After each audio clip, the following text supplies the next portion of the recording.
ಸರ್ಕಾರದಿಂದ ಸ್ವೀಕರಿಸಲಾಗಿರುವ ಅಧಿಕೃತ ನಿರ್ಣಯ ಮೇಲೆ ನಡೆಯಲಿರುವ ಚರ್ಚೆಗೆ ದಿನಾಂಕ 4/2/2026 ಬುಧವಾರದಂದು ಮಾನ್ಯ ಮುಖ್ಯಮಂತ್ರಿಗಳು ಉತ್ತರ ನೀಡಲಿದ್ದಾರೆ ಮತ್ತು ಶನಿವಾರ ಇವತ್ತು ಸದನವಿರುವುದಿಲ್ಲ.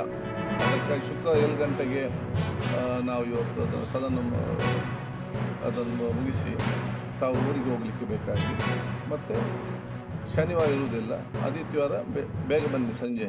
ಮಾನ್ಯ ರಾಜ್ಯಪಾಲ ಭಾಷಣ ಸಂಬಂಧಿಸಿದ ಮಂಡಲ ನಿರ್ಣಯದ ಮೇಲೆ ನಡೆದ ಚರ್ಚೆಗೆ ದಿನಾಂಕ 2/2/2026 ಸೋಮವಾರದಂದು ಬೆಳಿಗ್ಗೆ ಮಾನ್ಯ ಮುಖ್ಯಮಂತ್ರಿಗಳು ಉತ್ತರ ನೀಡಲಿದ್ದಾರೆ.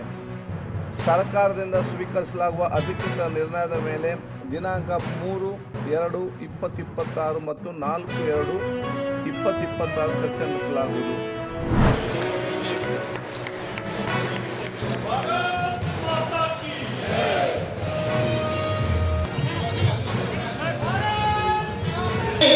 ಈ ಒಂದು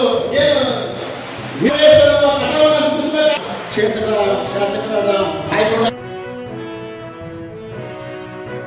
ಇನ್ಕಮ್ ಟ್ಯಾಕ್ಸ್ ಕಟ್ಟೋದು ಹಸಿ ಬರೋದು ಕೇಳಿದಿರಲ್ಲ, ಪತ್ರಗಳು ವರದಿಯಾಗಿದ್ದು ಅಷ್ಟ ಮಾಡಲಿಲ್ಲ, ಸತ್ತು ಸ್ವರ್ಗದಾಗಿದ್ದವ್ರದ್ದು ಹೆಸರು ಸೇರಿಸಿ ಪಗಾರ ತಗೊಂಡ್ಬಿಟ್ರು.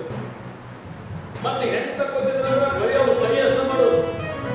ಯಾರೋ ಉದ್ಯೋಗ ಖಾತ್ರಿ ಹೆಸರು ಯಾರು ಸೇರಿಸಿರ್ತಾರಲ್ಲ, NPR ಆಗಿದ್ದು ಅಲ್ಲಿ ಬರೀ ಅವ್ರ ಹೆಸರು ಅಷ್ಟ, ಪಗಾರ ಯಾವ ಏಜೆಂಟ್ ತಗೊಂಡ್ಬಿಡ್ತಿದ್ದ. ಅದು ಮಾಡ್ಬೇಕಾ? ಆ ಕಾನೂನು ಬದಲಾವಣೆ ಆಗ್ಬೇಕಾ? ಹಂಗ ಮುಂದುವರಿಬೇಕಾ? ಆ ಕಾರಣದಿಂದ ನಾವೇನ್ ಮಾಡಿದ್ವಿ,